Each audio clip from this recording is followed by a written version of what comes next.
Frères et sœurs bien-aimés, notre monde d'aujourd'hui est subjugué par diverses formes de souffrance, nées des inégalités, des maladies, des conflits armés, du terrorisme international, des conflits d'intérêts, de l'exploitation des faibles par des forts, des catastrophes naturelles, des crises morales et éthiques, etc. Les radios et télévisions du monde ne cessent de les présenter à longueur de journée. La souffrance est partout. La souffrance est de plus en plus rude. C'est précisément de la souffrance dont il est question dans la seconde lecture de ce jour. On a l'impression, en lisant entre les lignes, que l'auteur du texte en question fait une sorte de typologie de la souffrance. Il distingue la souffrance malheureuse de la souffrance bienheureuse. La première est facile de compréhension par rapport à la seconde. La souffrance malheureuse, c'est celle que nous subissons en raison de notre mauvais cœur. C'est celle qui retombe sur nous en tant que personnes qui entretiennent la haine, la division et l'exclusion. Celle qui retombe sur nous en tant que criminels sous toutes ses formes. La souffrance malheureuse se présente comme le salaire de nos mauvaises intentions, de nos mauvais actes et de nos péchés. Cette forme de souffrance est d'autant plus malheureuse car elle conduit inéluctablement à la mort éternelle. Elle est une malédiction, disons-nous. Saint Pierre nous exhorte à fuir une telle souffrance. Que personne d'entre vous, dit-il, n'ait à souffrir comme meurtrier, voleur, malfaiteur ou comme agitateur. La souffrance bienheureuse est quant à elle celle que nous subissons pour la cause du Christ et de son royaume. Il ne s'agit pas d'une souffrance voulue. Elle s'est imposée à nous parce que nous avons choisi librement, à la manière du Christ, d'être bons envers les autres, notamment les plus petits, les plus faibles, les plus vulnérables. La souffrance bienheureuse est celle qui résulte de notre courage et persévérance à soutenir ces derniers, à les protéger et à les défendre contre les forces du mal. Cette forme de souffrance rend compte de l'Esprit de Dieu en nous et pour cela est source de joie dans le Christ.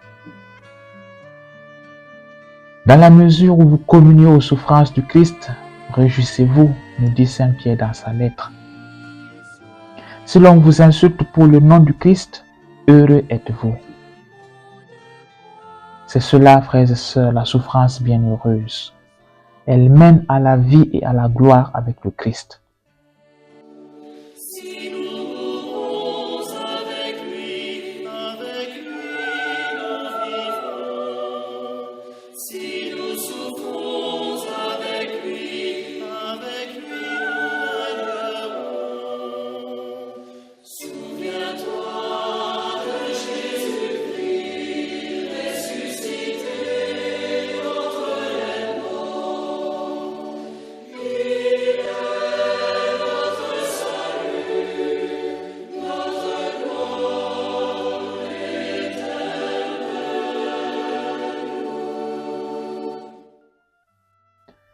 Jésus est véritablement notre salut et notre gloire éternelle pour avoir accepté par amour de se sacrifier pour nous.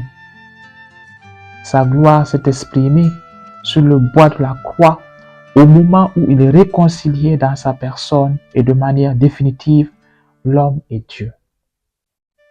L'évangile de ce jour en donne le témoignage. Jésus y est aperçu dans une posture de prière.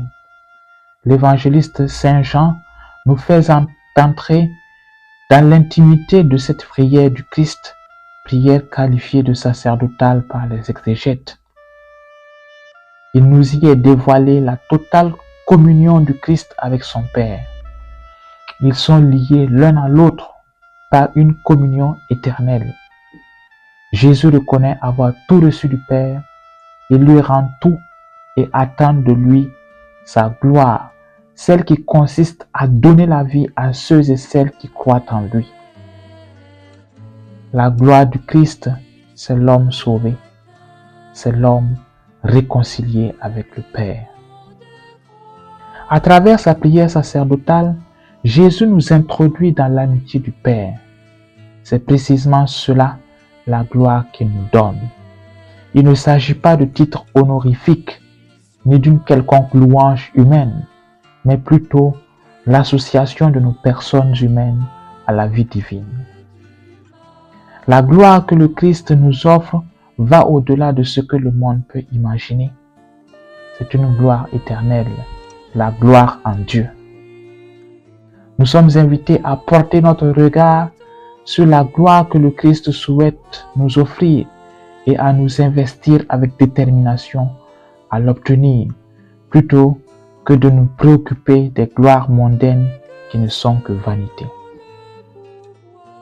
Frères et sœurs, quelques jours nous séparent de la fête de la Pentecôte.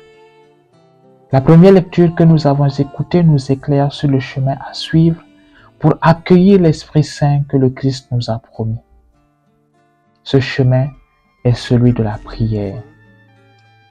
La prière est la force vitale de l'Église depuis sa naissance et chaque croyant devrait trouver en elle la nourriture essentielle à sa vie pour affronter les événements de tous les jours. Comme les apôtres rassemblés, nous sommes invités à nous mettre en présence de la Sainte Vierge Marie pour implorer l'effusion du Saint-Esprit. Prenons le temps de nous préparer spirituellement à la solennité de Pentecôte en intensifiant notre prière dans un climat d'unité sincère et d'abandon entre les mains de Dieu.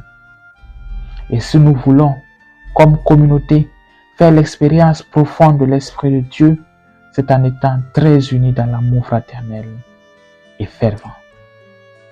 Que l'Esprit de Pentecôte vienne renouveler nos personnes et nos communautés ecclésiales en but à la souffrance sous toutes ses formes. Que la Sainte Vierge Marie, à nos côtés dans l'attente de l'Esprit Saint, soutienne notre foi et nous ouvre à l'accueil des dons spirituels. Qu'il en soit ainsi pour chacun et chacune de nous, aujourd'hui, maintenant et pour les siècles des siècles. Amen.